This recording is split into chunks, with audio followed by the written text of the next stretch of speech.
Hi there, this is Christoph here. This is a re-recording of a talk I did yesterday at the Presidio Bitcoin Design Week on September 15.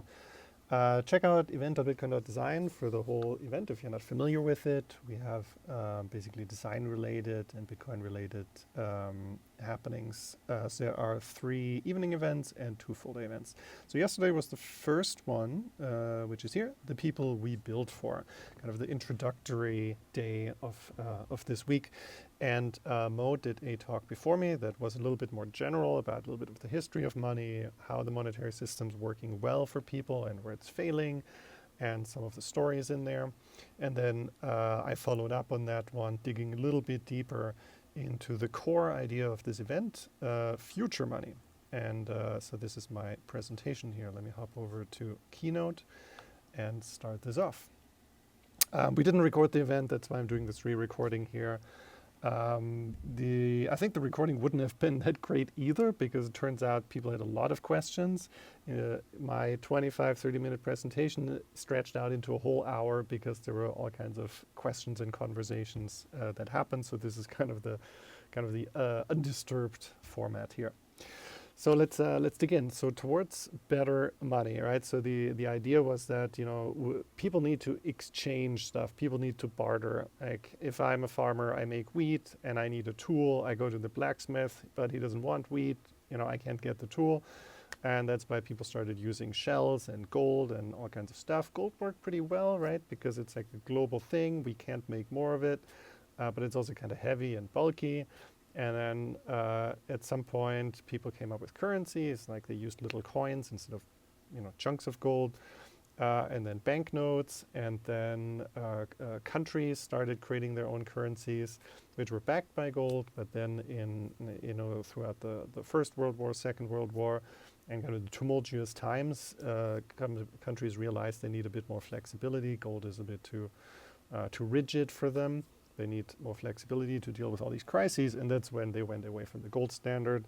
So basically, the authority of governments and the economies behind them were kind of the guarantor for the value of these monetary systems.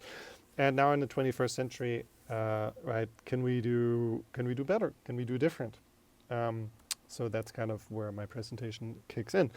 So if you design a system, in system design, it's often good to start, or one angle is to think about, well, what properties do we want this money to have, and then kind of work backwards towards the technology, how to make that possible. So let's go through kind of some properties that we want. So portability is great. Like that's something where gold really kind of failed at. You can't easily send gold to people around the world. I think at some point they implemented, I might be butchering this one, but instead of actual gold, you kind of had a piece of paper, a note that represented the gold. The gold was stored somewhere, and you could just exchange that note, which then led to banknotes, I think. And then if you think about cash, right, that's easy to give to someone in front of you, but cash can't really give it to someone directly around the world, but that's where we have, banks and all this stuff, international transfer systems, which can actually be really problematic and broken. I don't know if you've done international transfer a lot, but sometimes it just disappears for 5 days into nowhere, and then maybe pops up in the other person's wallet, or maybe the banks have a problem with it, and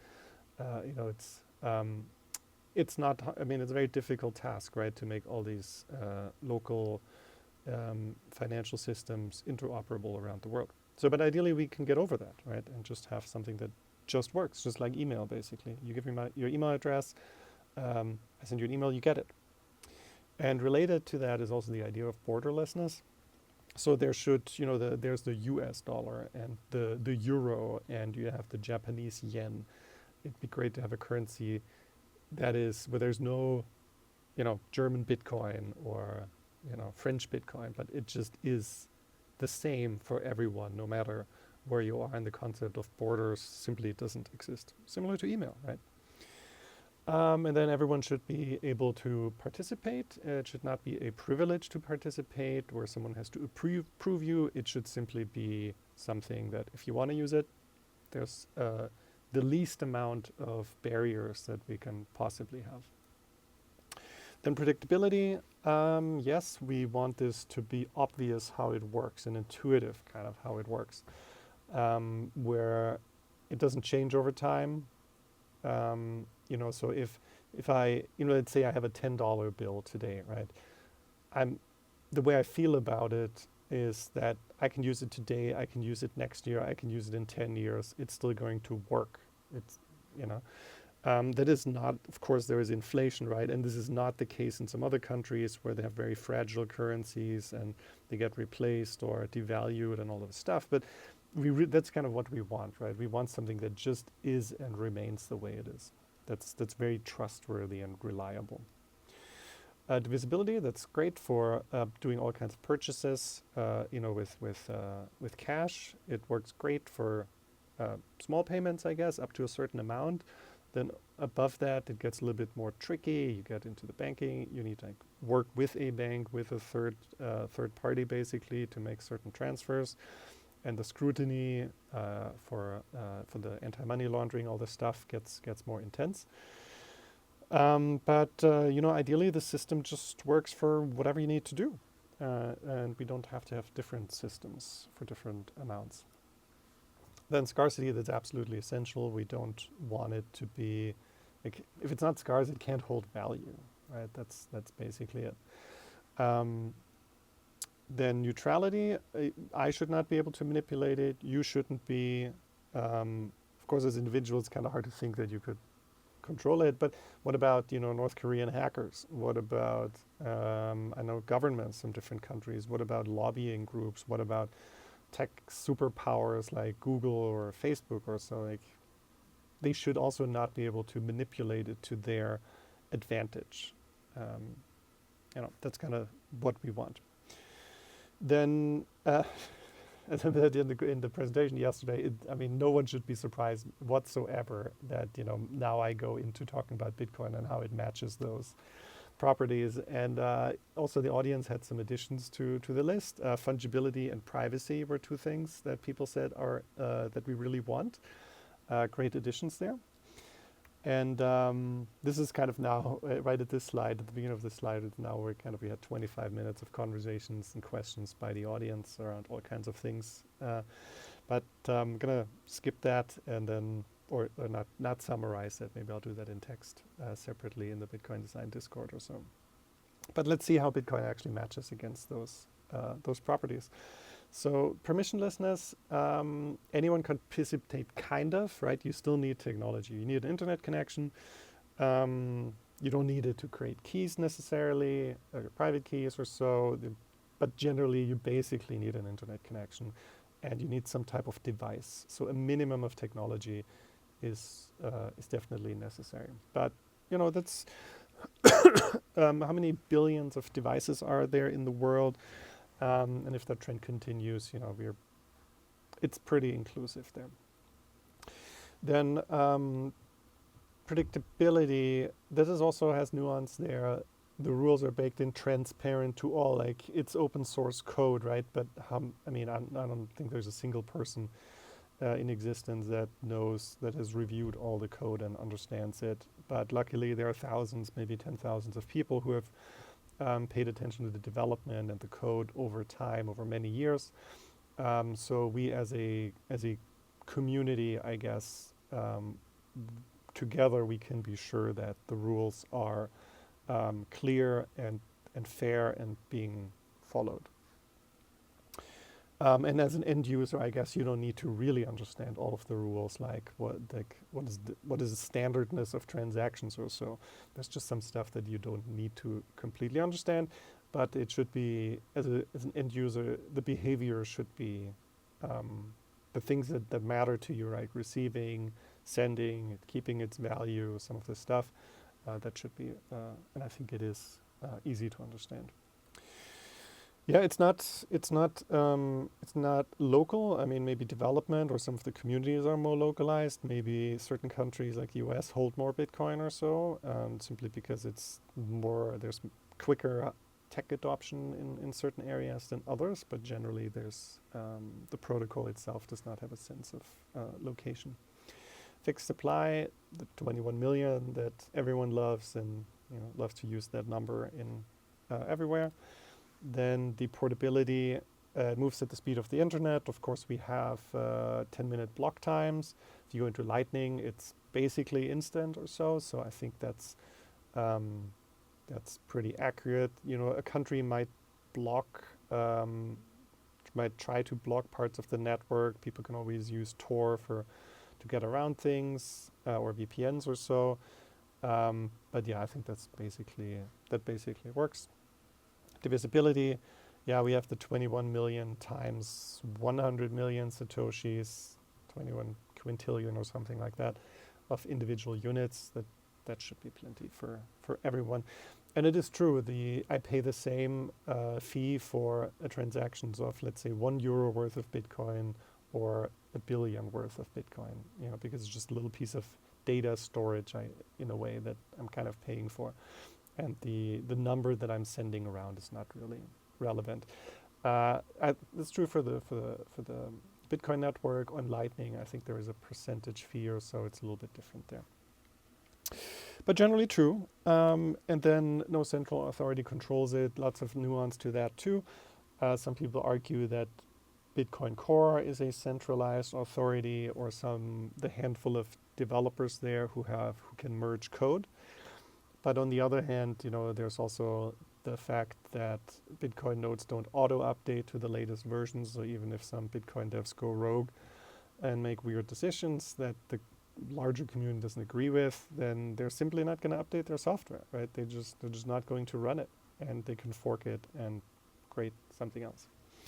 So I think that's also pretty good. But of course, all of this means. Like gold is basically so neutral because, we don't have a way to create more gold. That's like nature made it, nature controls it. It's out of our hands. But with Bitcoin, it is the responsibility of the larger community to make sure that all of these properties are met and that it doesn't get twisted over time, which of course, when you deal with something with money, which the classic sayings, money corrupts, money is power, all of these type of things, that there's very lot of temptation, a lot of forces will try to push that in one direction or another. So this is a very tricky thing to achieve here. It really requires a lot of effort by a lot of people, I think. Especially, we have for example, mining centralization with mining pools. So there are some battles being fought there. All right, so gold had its advantages and disadvantages. Fiat money had its advantages, disadvantages. Gold was just a really hard thing to deal with, but it lacked kind of the flexibility that governments needed. It was kind of too disciplined. Then with fiat money, a lot of people realized the impact of inflation post-COVID times. That worked great for governments, but maybe on an individual level, fiat money was just not, didn't always work out so great. Also, fiat money, because it is in the goal of government, if you have a corrupt government, if you have a poorly governed place, and which then, poor government can lead to poor economy, which can then lead to hyperinflation. So it just requires good management. And so Bitcoin is a new trade-off. It doesn't get rid of trade-offs. There's always a trade-off. Everything is a trade-off, but is a new trade-off. So you have kind of the portability and the scarcity that we want on, open digital networks here. So it's a beast of its own. And there's a lot of stuff working. 100 million estimated, Bitcoin holders, kind of hard to tell, right? It works great as an inflation hedge for various people. It works great for remittance, for migrants who want to send money across borders and not give a huge percentage of that to certain intermediaries. Lightning enables instant payments. And then, we've seen ETF adoption. We've seen these kind of treasury companies pop up. So it's finding its way into all kinds of aspects of culture, society, finance, and money use cases. Now, still, there's a lot of nuance in all of these things. I'm not going to go into all of that stuff. But there's a lot of stuff that's also still hard. And so if you think about self-custody, if you think about a store of value, like how hard it is to go to a point where you put 100 euros a month's worth of your income and to trust that onto 12 words or into some application you downloaded from some random open source developers or so. Self-custody is really dangerous. Not dangerous, but it's really kind of scary. And making a mistake is a super scary thing. Like, someone sees your words, right? They're exposed forever. You can't take it back. Or you lose something, you mess up your backup or so. Really scary. And we know these stories about like this guy who spent the last 12 years looking through a dump to find a hard drive with some keys for Bitcoin. Then fees is kind of the story of scaling. If let's say tomorrow 1 billion people want to use Lightning or so, then fees will insanely spike, and it will take the Bitcoin network in a long time to process all of these different Lightning channel opens. And I don't think we have the Lightning service providers and liquidity and all of this stuff to actually make that work. So, and then the other part of that is in Switzerland, the median income I think is about $100,000, and then in Morocco it's 550 or so. So there's like I think around 190 times difference between lowest income and highest income.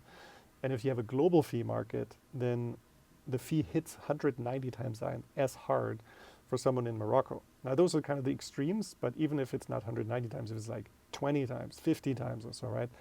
The economic viability of fees is a real thing. And people can be excluded if the fees are just too high relative to where they are. There's a lot of infrastructure and technology that needs to be built to keep those under, to make that work for as many people as possible. Privacy has always been tricky with a public ledger, right? It's just not baked in. But there are a lot of techniques. Lightning has its own privacy properties. You have things like silent payments and pay joins and whatnot. But those are really just kind of used by the few right now. And privacy is a very tricky thing because you never know if you've done privacy well, right? If I'm in my house and I walk in front of the window, how would I know if someone observed me or not? There's no proof. You only sometimes find out if you make a privacy mistake because, let's say, I don't know, your email showed up somewhere, or the IRS knocks on your door for something that you did or so, right?